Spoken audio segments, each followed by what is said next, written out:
Hello everyone, Jai Swaminarayan. I am Nishit Chotalia from Sri Swaminarayan Institute of Technology, Bhat Gandhinagar, representing this subject Electrical Circuit Analysis for SEM 3 Electrical and Network Theory for SEM 3 EC branch, in which we already discussed our previous chapter based on the RLRC and RLC circuit and initial conditions.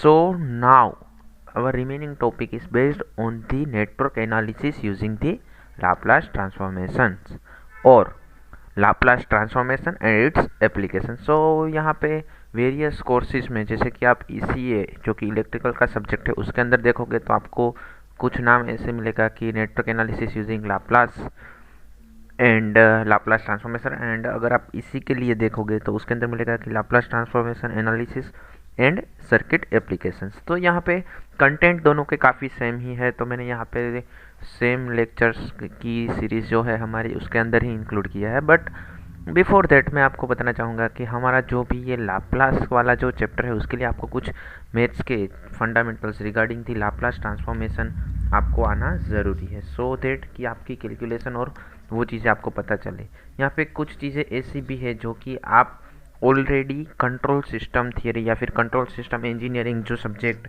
Electrical और इसी के students already पढ़ते हैं और पढ़ भी चुके हैं, तो उसके अंदर भी आपको काफ़ी फंडामेंटल्स यूज़ होते हैं, क्योंकि यहाँ पर भी हम लाप्लास की फिनोमिना को यूज़ करते हैं और उसके एप्लीकेशंस को हम इस्तेमाल करते हैं। तो यहाँ पे आपको पता है कि वो चीज़ें तो वहाँ पर भी होगी, यहाँ पर भी होगी।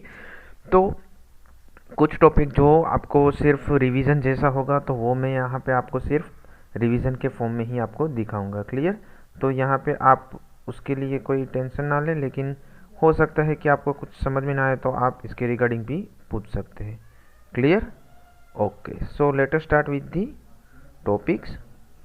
जो कि हमारा फर्स्ट जो पार्ट है कि उसके इम्पीडेंस और एडमिटेंस को हम कैसे जस्टिफाई करते हैं लाप्लास के अंदर, क्योंकि यहाँ पे कुछ चीज़ें ऐसी है कि आपको बेसिक पता होना ज़रूरी है, तो इस हिसाब से हम यहाँ पे वो चीज़ें फाइंड करेंगे।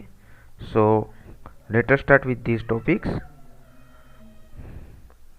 Okay, sorry for that. जो कि यहाँ पे सबसे पहला पार्ट है कि उसके वैल्यू ऑफ द वोल्टेजेस, जो कि अगर हम इंडक्टिव सर्किट के लिए बात करें तो V ऑफ t जो या फिर VL of t that is equal to LdI/dt, जो कि लाप्लास ट्रांसफॉर्मेशन उसका क्या होता है, जो कि IL ऑफ t है उसका IL ऑफ s हो जाएगा और d/dt है तो s हो जाएगा। आपको मेनली ये फंडामेंटल याद रखने हैं। क्लियर? तो यहाँ पे लाप्लास लेते हैं तो टाइम डोमेन से एस डोमेन, लाप्लास का मतलब है कि एस डोमेन में काम करना है, तो वी एल ऑफ टी वो कन्वर्ट हो जाएगा वी एल ऑफ एस में, जो कि यहाँ पे एल d/dt का होगा S, I L of T का होगा आई एल ऑफ एस। सो ये इक्वेशन मिलता है आपका Laplace transformation for the basic circuit. अब यहाँ पे हम इम्पीडेंस की बात कर रहे हैं, तो मान लो कि इम्पीडेंस कैसे डिनोट होता है या फिर उसके अंदर क्या क्या चीज़ें आती है। तो नॉर्मली जैसे कि 2 पोर्ट नेटवर्क है उसके अंदर वी एस सोर्स है, यहाँ पे current source I of S है, तो यहाँ पे वो मैंने रिप्रेजेंट किया। उसके अंदर हम इम्पीडेंस और एडमिटेंस कैसे फाइंड करते हैं, तो उसके लिए मैंने यहाँ पे ये जो फिगर दी है उसको मैं जस्टिफाई करूँगा कि पे impedance is denoted by Z S, जो कि हम जानते हैं क्योंकि जेड से हम नॉर्मली डिनोट करते हैं, लेकिन यहाँ पे जेड ऑफ एस है because we are working in Laplace. So यहाँ पे V of S is equal to V, जो कि आप ओहम्स लॉ के हिसाब से देखें तो जेड इंटू आई या फिर आर इंटू आई। तो यहाँ पे क्या होगा, एस डोमेन में काम करेंगे तो V of S is equal to Z of S into I of S, जो कि Z of S is equal to V S upon I S या फिर V of S upon I of S with ohms as the unit, because unit कभी change नहीं होता है।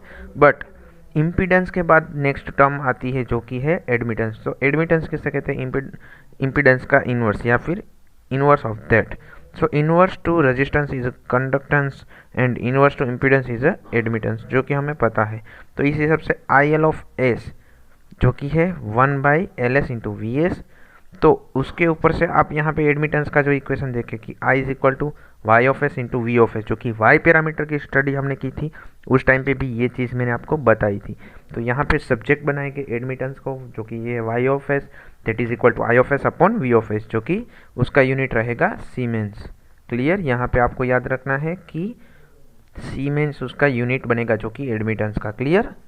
Okay, उसके basis पे मैंने एक यहाँ बेसिक एग्जांपल भी आपको साथ में दिया हुआ है ताकि आपको पता चले कि इसमें कन्वर्जन कैसे होता है, पर्टिकुलरली कि उसके कन्वर्जन का फंडामेंटल आपको पता है, क्योंकि नॉर्मली 3 to 4 मार्क के क्वेश्चन इसके रिगार्डिंग ऐसे पूछे जा चुके भी हैं कि आपको कोई नेटवर्क देते हैं और उसे लाप्लास ट्रांसफॉर्मेशन के यूजिंग सोल्व कैसे करेंगे, या फिर उसके रिगार्डिंग आप उसका इक्वेशन कैसे डिनोट करेंगे। तो यहाँ पे वो एक न्यूमेरिकल जो कि नॉर्मल ही है या फिर सिंपल फंडामेंटल रिगार्डिंग है, बट काफ़ी बार पूछा गया है, तो मैं यहाँ पे आपको यहाँ इंक्लूड करूँगा, जो कि है compute the equivalent impedance Z of input of two admittances Y1s and Y2s in the parallel as shown in the figure.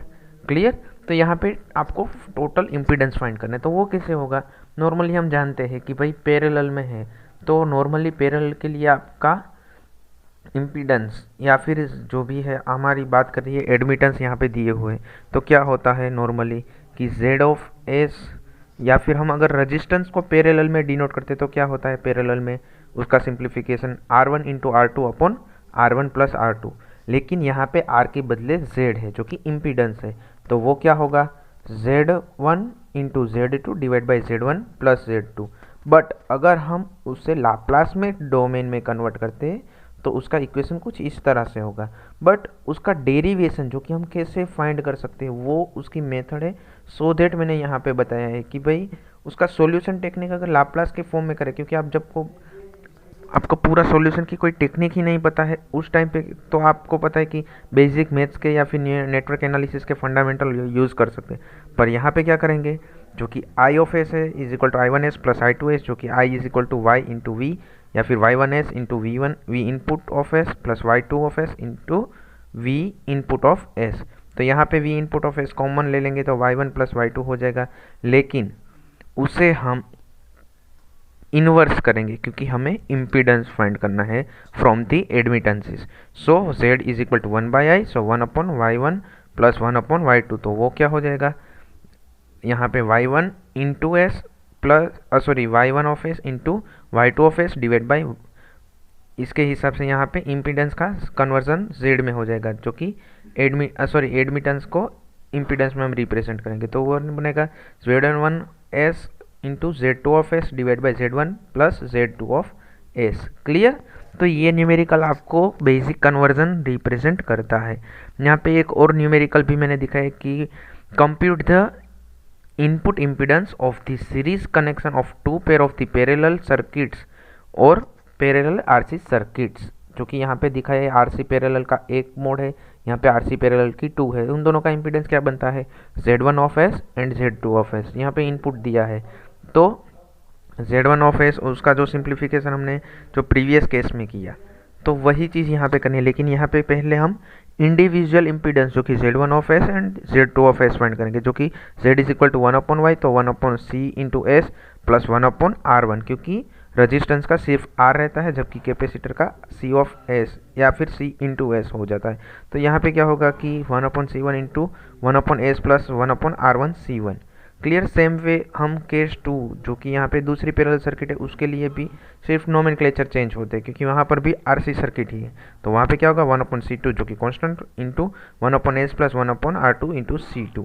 तो इन दोनों को सीरीज में ऐड करते हैं इम्पीडेंसेस को, वो क्या बनता है 1 upon C1 into 1 upon S plus R1 C1 plus 1 upon C2 into 1 upon S plus 1 upon R2 C2। Clear. Okay. So यहाँ पर हमने ये जो बेसिक चीज़ें रिगार्डिंग दी, ये हमारी जो मेन चीज़ें है कि भाई आपके मेन फंडामेंटल क्या रिप्रेजेंट करते हैं, तो उसको हमने डिस्कस किया है। नेक्स्ट पार्ट जो कि है लाप्लास ट्रांसफॉर्मेशन के बारे में, जिसके अंदर हमने वेरियस इनपुट के बारे में ये चीज़ें जस्टिफाई की है।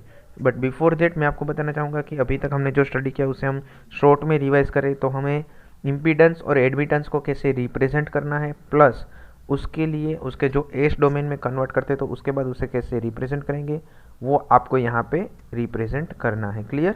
और यहाँ पे जो बेसिक एग्जांपल्स दिए हैं तो उसे आप इम्पीडेंस और एडमिटेंस की सर्किट में, यहाँ पे आपको मैं एक और प्रैक्टिस के लिए बता सकता हूँ कि यहाँ पे RL सर्किट हो तो आप क्या करना है वो भी आप अपने हिसाब से सोल्व करके आप देख सकते हैं। वन अनदर थिंग कि यहाँ पर भी आपको ये चीज़ें देखनी है कि इक्विवेलेंट इम्पीडेंस के लिए आप कैसे सोल्व कर सकते हैं। ठीक है। ओके, नाउ नेक्स्ट पार्ट जो कि है वेरियस इनपुट के लिए अगर हम लाप्लास ट्रांसफॉर्मेशन की बात करें तो लाप्लास ट्रांसफॉर्मेशन की जो बेसिक इक्वेशन है जो कि L of F of T, क्योंकि फंक्शन कोई टाइम डोमेन में है उसका अगर मैं लाप्लास करता हूँ तो वो एस डोमेन में कन्वर्ट हो जाता है, जिसे हम रिप्रेजेंट करेंगे integration over 0 to infinite F of T into E raise to negative S T into D T. अब वेरियस इनपुट को हम बात करें तो हम जानते हैं कि वेरियस टाइप ऑफ इनपुट्स क्या है या फिर उसकी प्रॉपर्टीज़ क्या है, जो कि आप कंट्रोल सिस्टम में डेप्थ में पढ़ चुके हैं। वही चीज़ें यहाँ पर करेंगे और उसका डेरिवेशन भी हम यहीं पे साथ में ही देखेंगे। क्लियर। तो यहाँ पे वेरियस इनपुट की हम बात करें कि यहाँ पे स्टेप इनपुट, रैंप इनपुट या फिर आपके एक्सपोनेंशियल या फिर जो भी इम्पल्स है तो उसके बारे में हम बात करते हैं। तो यहाँ पर हम इंडिविजुअल इनपुट्स लेते जाएंगे और उसके रिगार्डिंग हम उसके रिस्पॉन्सेस को लाप्लास में कैसे रिप्रेजेंट करना है वही हम जस्टिफाई करेंगे, जो कि ये चीज़ें आप आपके नेक्स्ट सेमेस्टर के सब्जेक्ट्स जो कि आपका आएगा सिग्नल्स एंड सिस्टम, तो उसके अंदर भी आप यही चीज़ें स्टडी करेंगे तो आपको वहाँ पर भी काफ़ी न्यूमेरिकल्स रहेंगे जो कि आप यहाँ पे अच्छे से पढ़े होंगे, तो वहाँ पे आपका काम काफ़ी स्मूथ या फिर इजी हो जाएगा। सो दैट मैंने यहाँ पे जो यूनिट स्टेप इनपुट आपको दिखाया है, क्योंकि इसके कुछ मैथमेटिकल फंडास जो आपको रिक्वायर्ड है वही चीज़ें मैंने अभी यहाँ पे इंक्लूड की है। क्लियर। तो यहाँ पे बात आ रही है यूनिट स्टेप फंक्शन की, जो कि एफ ऑफ टी जो कि स्टेप फंक्शन है, तो उसे हम यू ऑफ टी के जितना उसका मैग्नीट्यूड रहता है तो उसके लिए हम कैसे रिप्रेजेंट करते हैं यू ऑफ टी को। U of T is equal to 1 while time T is equal to greater than equal to 0 while and U of T is equal to 0 when time is less than 0। तो Laplace of unit step input that should be integration over 0 to infinite 1 into E raise to minus S T into D T. तो उसका simplification जो कि आप integration में आप जानते ही हो कि 0 टू इन्फाइनाइट में 1 अपॉन एस, यहाँ पे जो उसकी मल्टीप्लाई टर्म है वो डिनोमिनेटर में चली जाएगी और वो ई रेस टू वाली जो भी टर्म है वो एज इट इज कॉन्स्टेंट रहेगी। यहाँ पे नेगेटिव साइन थी जो कि नेगेटिव पावर है, तो यहाँ पर भी एक नेगेटिव साइन आएगी। क्लियर। ओके, सो यहाँ पे बात होती है यूनिट स्टेप के लिए। सो यहाँ पे 1 upon S into negative sine into E raise to minus 5t sorry S T, यहाँ पे लिमिट होगी इन्फाइनाइट टू 0। तो यहाँ पे नेगेटिव 1 अपॉन एस 0 माइनस 1 मतलब कि नेगेटिव टू नेगेटिव पॉजिटिव और 1 by S as it is constant. तो Laplace of the unit step function that should be 1 by S. Clear. Okay, हमारा नेक्स्ट इनपुट जो बनता है कि आपका एक्सपोनेंशियल सर्किट के लिए या फिर एक्सपोनेंशियल फंक्शन, जो कि स्टेप फंक्शन के बाद हम एक्सपोनेंशियल लेते हैं तो वो कैसे रिप्रेजेंट हुआ E raise to X T या फिर E raise to A T, जो कि function is represented by E raise to A T और यहाँ पे उसका वेव फॉर्म भी रिप्रेजेंट किया है। क्लियर।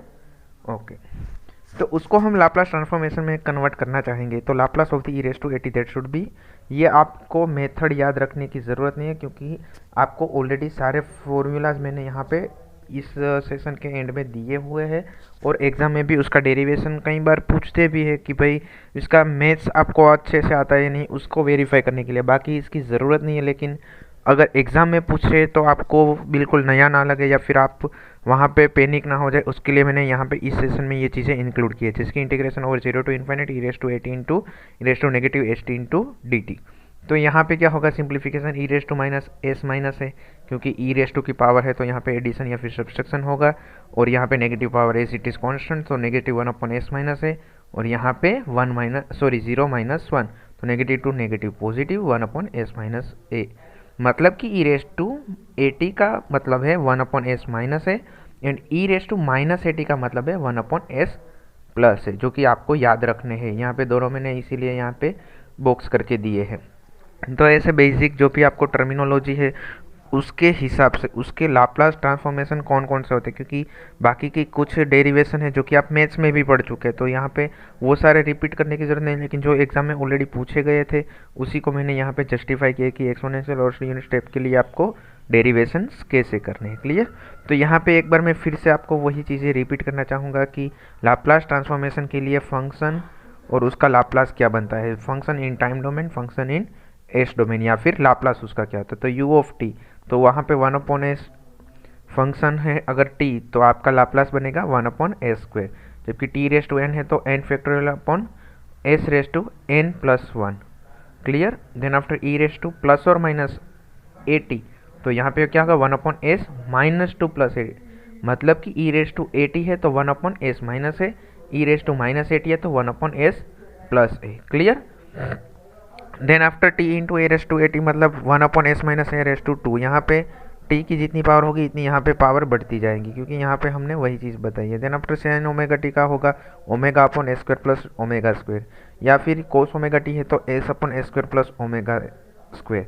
यहाँ साइन और कोस में आपको क्या याद रखना है कि कोस है तो यहाँ पे एस रहेगा, साइन है तो यहाँ पे ओमेगा रहेगा। देन आफ्टर e⁻⁴ जो कि e⁻⁴ के लिए क्या होता था, जो हम ऑलरेडी जानते हैं कि e⁻⁴ मतलब 1/s प्लस के फॉर्म में रहेगा। तो यहाँ पे क्या होगा, साइन ओमेगा टी का ω/s प्लस ओमेगा या फिर a² प्लस ओमेगा, तो यहाँ पे e⁻⁴ साथ में हो जाएगा, तो मतलब कि s+a² plus omega square. Same way cos के लिए यहाँ पे एस था, यहाँ पे ओमेगा था जो कि साइन था, अब कोस है तो यहाँ पे s+a, मतलब कि एस के बदले आपको s+a से ही रिपीट करना है। Clear. Then after sine h of omega T मतलब कि ω/s² माइनस ओमेगा, और कोस के लिए जो कि हाइपरबोलिक फंक्शन है साइन का और कोस का, तो उसे हम रिप्रेजेंट करेंगे s/s² minus omega square. Same way e⁻⁻ sine hyperbolic of omega T, so w/s+a² minus omega square, and e⁻⁻ cos hyperbolic omega T, it means s+a/s+a² minus omega square. So यहाँ पे next equation जो बनता है वो रहता है t into sine A T मतलब कि 2as/a² plus a² whole square. Same way t into cos A T मतलब a² minus a² plus a² का whole square. Then after t into sine hyperbolic omega T is equal to 2ωs/a² minus a² whole square. Same way cos के लिए भी हम यही चीज़ find कर सकते हैं। And next one is the t⁻n power into e⁻⁴ मतलब कि n factorial upon s minus a⁻n+1, और लास्ट जो कि है e⁻⁴ minus e⁻bt upon a minus b मतलब कि 1/s minus a into 1/s minus b, जो कि यहाँ पे काफ़ी फॉर्मूलाज ऐसे जो आपको यहाँ पे कभी भी यूज़ होने वाले नहीं है, बट लाप्लास को जब आप अच्छे से स्टडी कर रहे हो तो आपको ये चीज़ें आनी भी ज़रूरी है कि उसका लाप्लास क्या होता है। भले ही आपको कोई ओरली नहीं पूछेगा, लेकिन कहीं ना कहीं पे अगर आपको नेटवर्क को फॉर्म कर रहे उस टाइम पे ये चीज़ें आपको काफ़ी यूज़फुल हो सकती है। क्लियर। ओके, सो उसके बाद जो हमारा नेक्स्ट टॉपिक है कि basic theorems regarding the Laplace transformation, जो कि हम नेक्स्ट सेशन में कंप्लीट करेंगे। टिल देन यहाँ पर आपको लाप्लास के बेसिक फंडामेंटल्स के जो इक्वेशन है मैं आपको सजेस्ट करना चाहूँगा कि ये जो टेबल आप अपने हिसाब से एक बार पूरा याद करके लिख ले तो आपका काम काफ़ी इजी हो जाएगा। Till then if you have any queries then ask me and have a nice day. Thank you. जय हिंद, जय भारत, जय स्वामीनारायण।